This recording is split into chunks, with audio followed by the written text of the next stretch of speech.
Hello, conversations of life, love, and gratitude. I'm your host, Tanisha Carswell, the Community Relations Coordinator with Gift of Life Michigan MOTEP. We understand that life can happen in the blink of an eye, and here at Gift of Life Michigan MOTEP, we want to make sure that we share the stories of those impacted in the blink. This series will feature donor families, recipients, volunteers, and advocates. The Blink is designed to bring you stories of individuals and families that have been impacted by organ and tissue donation. Welcome to The Blink.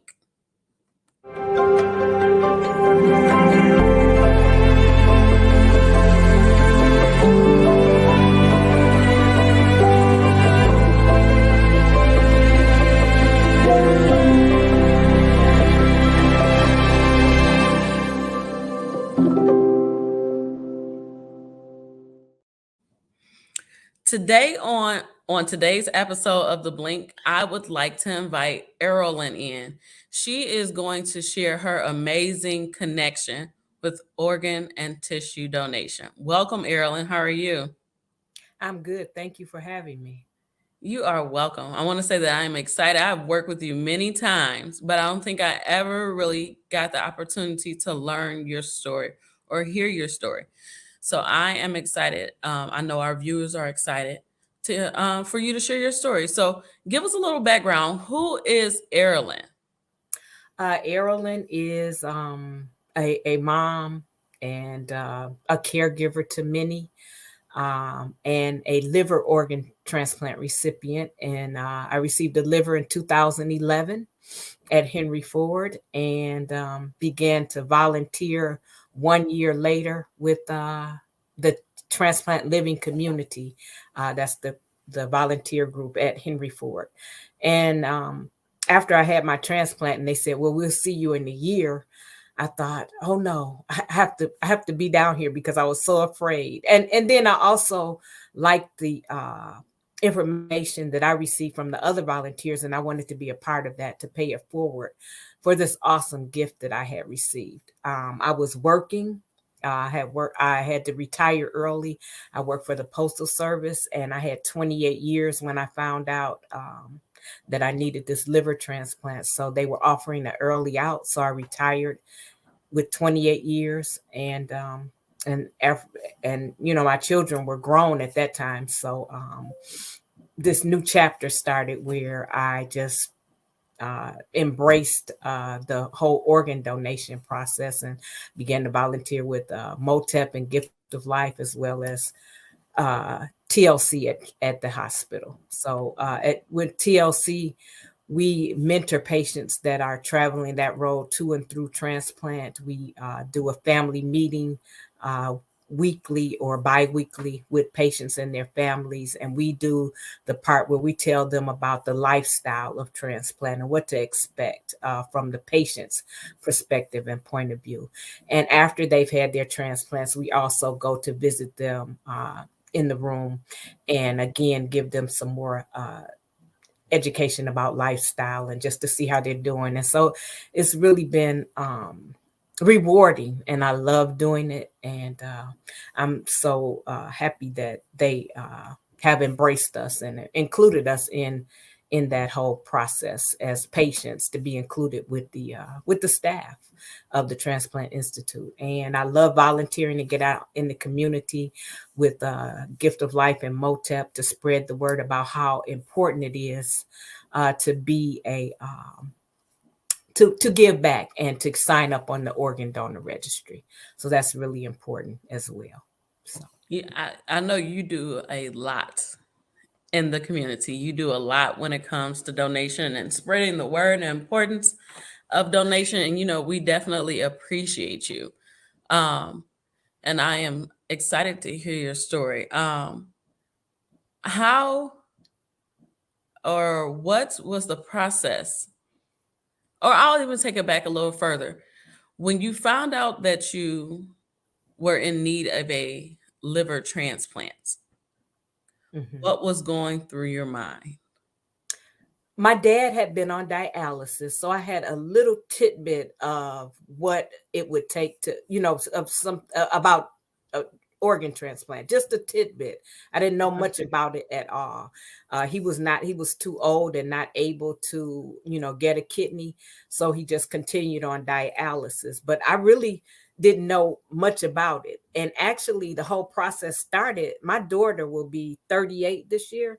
So the whole liver disease started when she was when I was pregnant with her. I was itching. I itched, and so they were doing all these different tests to figure out what was going on. And so from the time she's, like I said, she'll be 38, from 1985 until I had my transplant in 2011. I itched all the time. And Oh so wow. I mean, just constant itching. That was one of the things. I had an autoimmune disease, Okay. and they felt like I was probably born with it, and that it just presented itself when I became pregnant. And so I was really shocked. I thought that I would be, because my dad was and his family were diabetic. So that's what I thought I was going to have. Mm-hmm. That's what's in the back of my mind. Liver transplant, that never crossed my mind at all, because I didn't know anything about it. I didn't know Okay. anything. So it was difficult to process, very difficult to process. And the post surgery, I had some ups and downs, but I had that my family that was around me. And I remember that first Christmas after transplant, I would always have a Christmas party. So I asked everybody at the Christmas party to sign up on the organ donor registry. And everybody that came, families and everything came. My daughter was the only holdout. And so she ended up moving to Georgia. And so she finally sent me a picture. She's been down there, I think, 10 years now, that she signed up on the organ donor registry. So it's been really rewarding. And I talk about it all the time. Mm-hmm. you know it's not a secret. I tell people about it because I think it's such an amazing thing when you are is involved with somebody else's family. It's not just your journey, it's Right. someone else's journey. And I think that is absolutely amazing. So Mm-hmm. it's a part of who I am. To It's not just in the background, it's a part of who I am now. So Yeah, and I think you said something important in there. When you mentioned that your daughter wasn't going to just go and sign up on the registry. hmm Um, I think it's important for people to sit back and learn what organ and tissue donation is. Some people just automatically want to sign up, and it's absolutely nothing wrong with you just wanting to go and put your name on the registry because you feel it's a good thing to do. hmm But then you have those who just want more information, right. and that them wanting more information is what actually led me to want to do series like this. Okay. um, because them wanting more information, I feel like you can get the information from those people who have been impacted by organ and tissue donation in some type of way. Right. um, and then for you to come back around full circle and say that she signed up on the registry, hmm um, is absolutely amazing. People think that because you've had a transplant, your family is automatically on board when hmm it comes to donation. And a lot of times they aren't. And it's just because of misconceptions and myths and everything that they heard. So right. hopefully today people will learn something new that hmm will encourage them to sign up on the registry. right. Um, and this might be the time that they go sign up on the registry. So always feel free to sign up on the registry. You can visit us at golm.org to sign up on the Michigan Organ Donor Registry, um, and possibly save up to like 8 lives and enhance up to 75 or more. Um, let's Absolutely. talk a little bit about family, Mm-hmm. because I know how important your family is to you. Um, what has this transplant um, led you to do? What have you been able to do that you couldn't do before while you were waiting for this transplant? What I've been able to do is, just spend a lot of time with my grandchildren, and that may not have been possible. Uh, Hmm. my granddaughter and my sister is like 14 years younger than me, so she had a baby at the same time my daughter had her oldest child. So Okay. uh, going through up to transplant wasn't working. So sometimes I babysit for them when I could, when I was able to. And then afterwards, uh, when my oldest grandchild would come up here to visit, and my grandson, and my nephew, I would take them with me. So they actually know about what I do at Henry Ford, because I would take them with me. And one of Mhm. the volunteers, she watched them while I went in and did the presentation. So they know Henry Ford because they would be there with me in the summer when they were out of school. I'd take them. So they called it the Donate Life Hospital or something like that. Oh, Yep. yeah. And I know they're definitely grateful that you had a transplant. I was talking to another family about how donation doesn't just impact or affect the donor or the donor family, but it impacts the recipient, those around them, people they come in contact with. It impacts the world.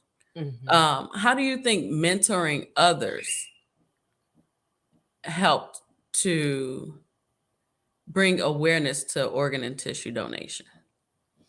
Um, I, uh, I think that people are more aware when they meet us, not coming from the clinical side, and they Mhm, meet us and they know how grateful we are for the gift that we receive, that we're able to pay it forward to them. They're usually really surprised that here are some patients that went through this, and they are playing a role and playing it forward, giving back. So I mhm, think that impacts people, and some people decide, just like I did, to join and volunteer in different ways. So mhm, this whole thing has become like a way of life for me. Some people may get, like, oh, she's always talking about that, but I have to, because I want to spread the word in the community that this is something that's really important, and it takes other people to make it happen. It can't happen mhm. alone, such as other medical conditions. This has to happen by people actually donating and signing up. So I Yeah. think that's really important. And how impactful do you think it is um for I guess how impactful do you think it is for not just you to get out and share your story, but your family to get out and share your story, your friends to share your story? How, because I know or how important do you think it is for you to pay back? Oh, it's very important. Or why do you think it's important for you to pay back? Because without this gift that I receive, I wouldn't be here. I wouldn't know my four grandchildren. I wouldn't be able to interact with them and do things with them, go places with them. We went to Disney last year, and so I'm quite aware that if I don't get another day, these almost 12 years that I have gotten have been very fulfilling because of a gift that someone else gave me, you know? So Mhm, I'm very aware of that. And not just gave me like and I'm not trying to take anything away from the doctors and nurses and everybody else, the clinical side, but mhm, from a somebody that didn't know me, that didn't receive any monetary value, uh they were benevolent enough to do that. And so um it just blows my mind. So mhm, it's just my way that I have to do this. It's like God has given me another purpose of something to do besides raising my children and grandchildren. mhm. It's something else that I'm on a mission to do. So Yeah. Does your faith play a big factor in your donation walk? absolutely. Absolutely. Yes, it does. Yep. And I cannot. Yes. Yes, it definitely does. What more can I say? It Yeah. absolutely does. Yes. Uh, um, if you could encourage somebody that is waiting for a life-saving transplant, what would you say to them? I would tell them, don't give up. You may get two, three, four calls. Know that when it happens, it's going to happen when it's supposed to happen. Don't ever get discouraged. Just keep on pushing and doing what the medical staff tell you to do. Your doctor, your nurse coordinator, social worker, keep doing the things that they tell you to do. Be compliant with what you're supposed to do, and Mhm. and it should work out. Yep. Don't ever give up, though. Yeah. And what would be one thing about donation that you would like to share with the entire world? What would be one thing that you would like to share with them? I'd like to share the fact that organ donation has impacted my life in a very positive way, and let everybody know, please sign up on the organ donor registry so that other people can be impacted positively by that, by organ donation.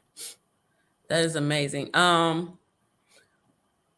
What are your future goals? What do you have set? The one thing I have said is, because I meet patients all the time at Henry Ford and volunteering, and I will meet patients that live a distance from the hospital, that have trouble finding housing, paying for housing. Um, and so it was my mission to start this nonprofit, Aarolyn's House of Hope, for transplant families. So that is what I'm working on. It's at ground level now. So I'm working to do that. I make baskets for the patients after they receive their transplants.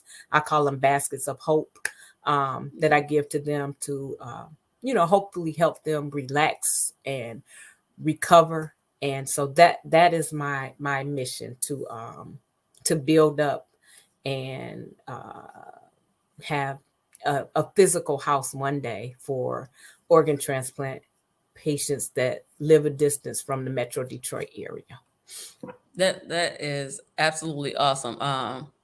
And I can see how your life has come around full circle from you being the person in need, or being a family in need, to the person in need, to now you are the one that is helping people that are in need.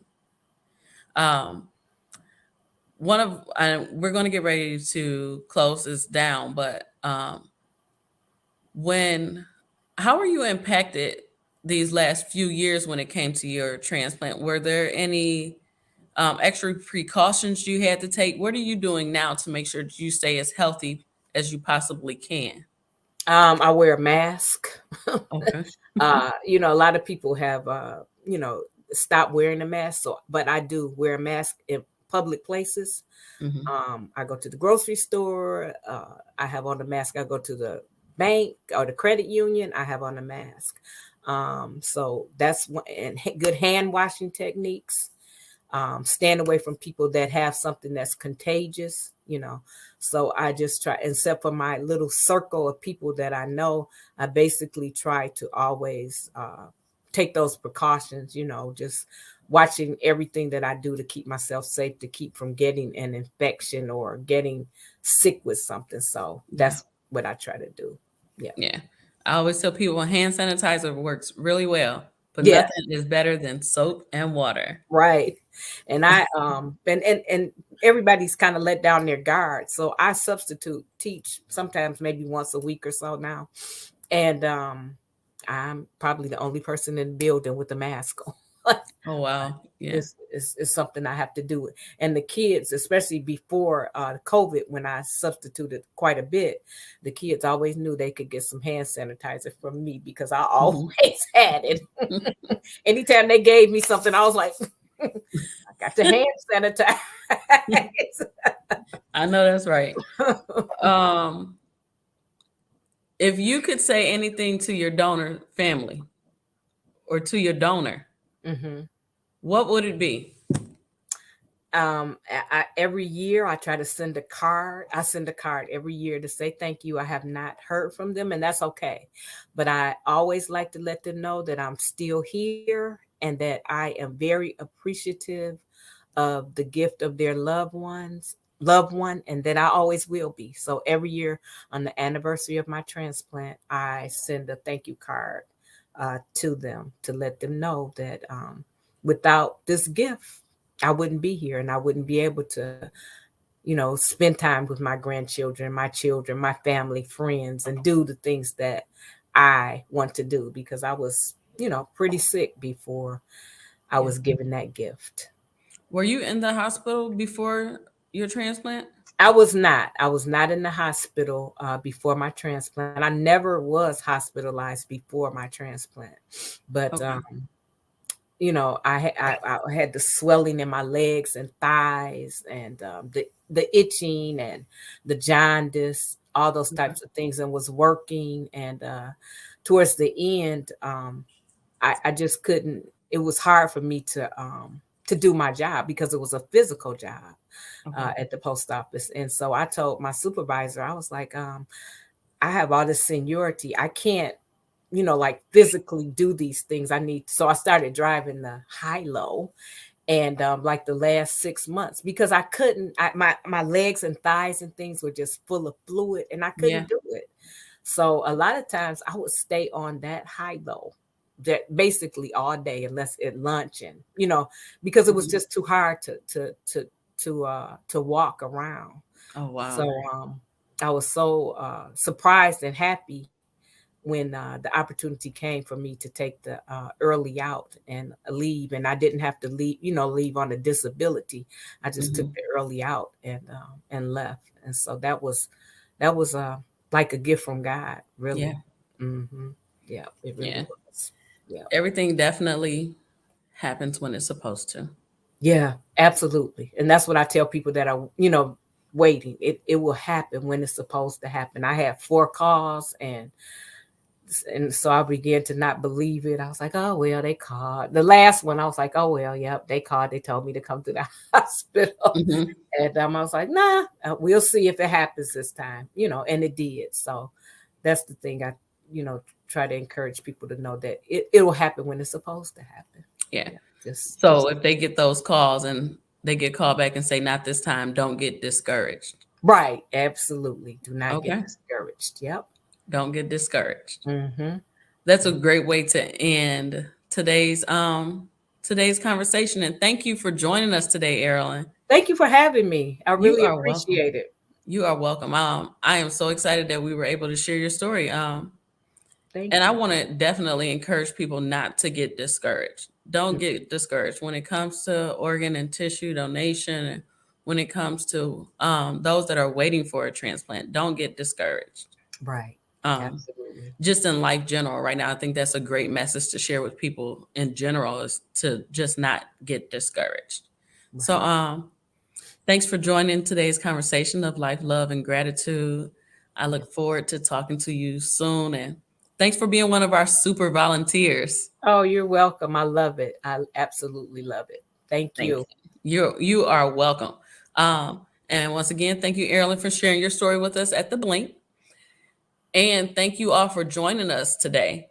If you would like to join the conversation, you can email me at tcampbell, TCAMPBELL @GOLM.org, or you can visit us at Volunteer Hub to sign up. As always, feel free to visit us at golm.org to find out what we have going on and to join the Michigan Organ Donor Registry. Until next time, thank you for joining the Blink.